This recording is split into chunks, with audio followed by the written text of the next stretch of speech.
A'udzubillahi minasyaitonirrajim. Bismillahirrahmanirrahim. Assalamualaikum warahmatullahi wabarakatuh. Alhamdulillah, alhamdulillah hadana li hadza wa ma kunna linahtadiya laula an hadanallah. Asyhadu an la ilaha illallah wa asyhadu anna sayyidina Muhammadan abduhu wa rasuluh. Allahumma shalli wa sallim ala sayyidina Muhammad wa ala alihi wa ashabihi ajmain. Qala Allah Ta'ala fi kitabihil karim, inna a'tainakal kautsar fashalli li rabbika wanhar. Inna syani'aka huwal abtar. Shadaqallahul azim.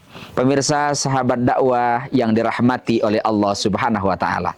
Sahabat dakwah yang berbahagia, sahabat dakwah yang penuh dengan kedamaian, dan insya Allah kita semua akan mendamaikan siapapun, termasuk berdamai dengan diri kita sendiri. Mari kita perbanyak tasbih. Subhanallah walhamdulillah wala ilaha illallah wallahu akbar. Subhanallah walhamdulillah wala ilaha illallah wallahu akbar. Selanjutnya mari kita bersolawat kepada Habibinal Karim Muhammad sallallahu alaihi wasallam. Sallallahu ala Muhammad sallallahu alaihi wasallam. Sallallahu ala Muhammad sallallahu alaihi wasallam. Ya Nabi, salam alaika. Ya Rasul, salam alaika. Ya Habib, salam alaika. Salawatullah alaika. Sallallahu ala Muhammad. Sampai meneteskan air mata kita, sampai sedih betul yang kita rasakan dari sanubari yang paling dalam, kecintaan, kerinduan kepada sosok Habibullah, kekasih Allah Subhanahu wa taala ini. Maka kita pastikan lisan kita, hati kita, pikiran kita, termasuk akhlak kita selalu dalam keteladanan Rasulullah Shallallahu Alaihi Wasallam. Pemirsa, sahabat dakwah dirahmati Allah Subhanahu Wa Taala, tema kita kali ini adalah cara bersyukur kepada Allah, cara menikmati nikmat Allah, cara berbahagia atas nikmat yang Allah berikan. Kata Allah Subhanahu wa taala dalam Al-Qur'an, inna a'tainakal kautsar. Apapun yang kita terima hari ini pemirsa, semuanya inna. Sesungguhnya kami, kata Allah, kami pemberinya, kami pengasihnya, kami yang mendatangkannya. Maka kalaulah itu milik Allah, tugas kita merasa dititipkan.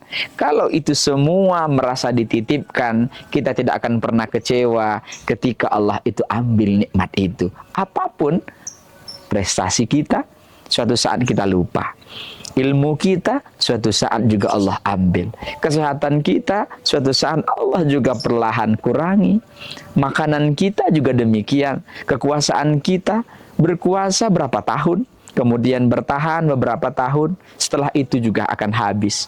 Oleh karena itu, kita harus merasakan a'tainakal kautsar, karena semua ini adalah pemberian Allah, dan Allah berikan dengan sangat dikit. Menurut Quraisy Shihab menyebutkan a'tayu'ti itu memberi dalam kondisi yang sedikit, memberi dalam kondisi yang paling sedikit. Kenapa? Kalau kita memberi rasakan banyak, ini adalah karakter yang harus kita latih. Bagaimana kita belajar mensyukuri nikmat yang Allah berikan. Pertama, rasakan semua ini adalah dari Allah Subhanahu wa taala dan kita dititipkan. Kalau kita hanya dititipkan, jangan merasa memiliki, jangan merasa punya, walaupun itu nama rumah, STNK atas nama kita, kemudian masuk pemilikan lain, kemudian apa investor lain, itu atas nama kita. Itu hanya nama, tapi hakikatnya adalah milik Allah Subhanahu wa taala. Kemudian yang kedua, apa yang harus kita lakukan? Yang kedua adalah a'tayu'ti, belajar memberi. Kalau kita memberi, rasakan baru sedikit. Kenapa? Karena kita akan terus merasa memberi.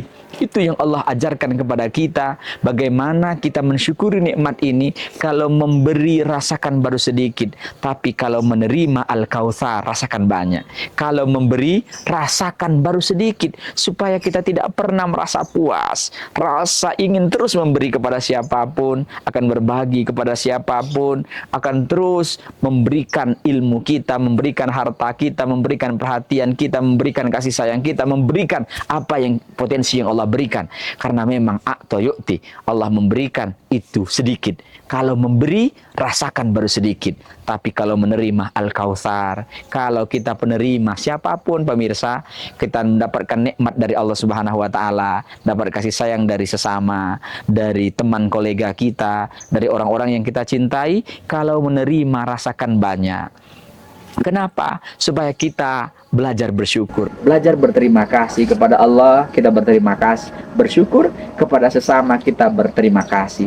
Kenapa? Inilah akan membuat kita bersyukur, membuat kita bahagia, membuat kita nyaman, sehingga siapa yang merasa ini milik Allah dan dia akan belajar terus memberi, kalaupun menerima, rasakan baru banyak.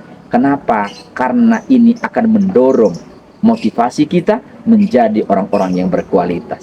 Selanjutnya, dari ayat ini juga mengajarkan betapa dahsyatnya ketika kita merasa semua milik Allah, kita akan memberi terus-menerus, menerima merasa banyak, maka fasolli, hendaklah kalian sholat, hendaklah kalian bersolawat, hendaklah kalian berdoa, hendaklah kalian bersilaturahim.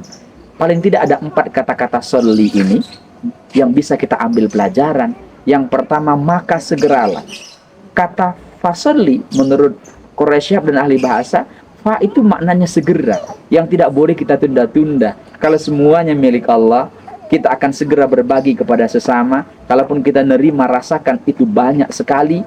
Tetapi fasolli, maka segeralah sholat, maka segeralah ibadah, maka segeralah berdoa, maka segeralah bersolawat, maka segeralah bersilaturahim. 4 karakter ini tidak butuh modal banyak. Sholat dalam kondisi apapun, mulai dari takbir sampai salam. Tidak bisa berdiri, duduk. Tidak bisa duduk, berbaring. Tidak berbaring, pakai isyarat. Dan kondisi apapun bisa kita lakukan. Maka yang bisa kita lakukan adalah fasolli. Maka segera, jangan malas, jangan lalai. Kenapa? Karena ini menjadi indikator apakah kita bisa menjadi orang bersyukur atau tidak.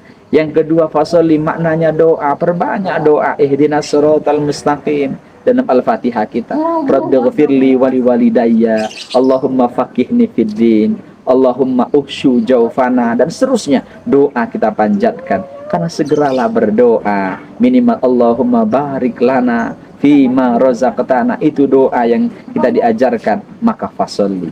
Kemudian yang berikutnya adalah fasolli bermakna solawat. Bisa solatullah, salamullah, dan seterusnya. Ada solawat naria, ada solawat tibbil qulub, ada solawat-solawat lain yang itu bahkan menjadi solawat wajib dalam solat kita juga demikian. Ini mengajarkan tidak juga butuh modal banyak, tidak butuh waktu suci, bersolawat dalam kondisi apapun.